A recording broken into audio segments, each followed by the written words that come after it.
রহমতুল্লাহি তাআলা বারাকাতুহু। ওয়ালাইকুম আসসালাম। দেশে এবং প্রবাসে যারা যেখান থেকে দেখছেন সবাইকে আন্তরিক অভিনন্দন। আপনারা জানেন আমাদের দেশ বাংলাদেশ সহ সারা বিশ্ব ইসরায়েলের বিরুদ্ধে আন্দোলন করে যাচ্ছে। সেই আন্দোলন ধারাবাহিকতায় আমরাও রাঙ্গুনি আন্দোলন করেছি এবং আজকে আমি আরেকটা আন্দোলন করতেছি। আপনারা দেখেন, আমি এতদিন যাবৎ ব্যবহার করেছি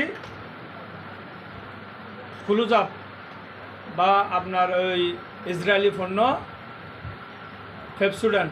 আজ থেকে আমি এটা বর্জন করলাম। আজ থেকে নিছি মেরিট প্লাস, আমাদের বাংলাদেশি পণ্য।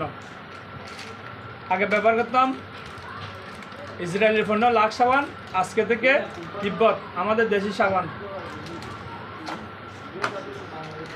আগে ব্যবহার করেছি ইসরায়েলি পণ্য সার্ফ এক্সেল, এখন থেকে আমি সাকা আমার দেশের পণ্য।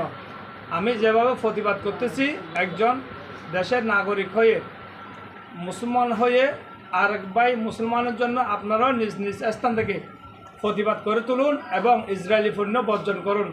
কোকাকোলা, পেপসি এগুলো আপনারা বর্জন করুন।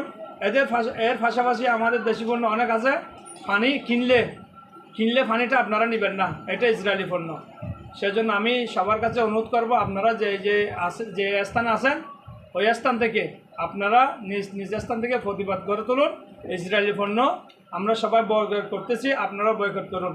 আমাদের দেশি জিনিস কিনুন এবং দেশের আর্থিক খাতকে আপনারা সহযোগিতা করুন, ইসরায়েলি পণ্য বর্জন করুন। আসসালামু আলাইকুম ওয়া রাহমাতুল্লাহি তাআলা ওয়া বারাকাতুহু।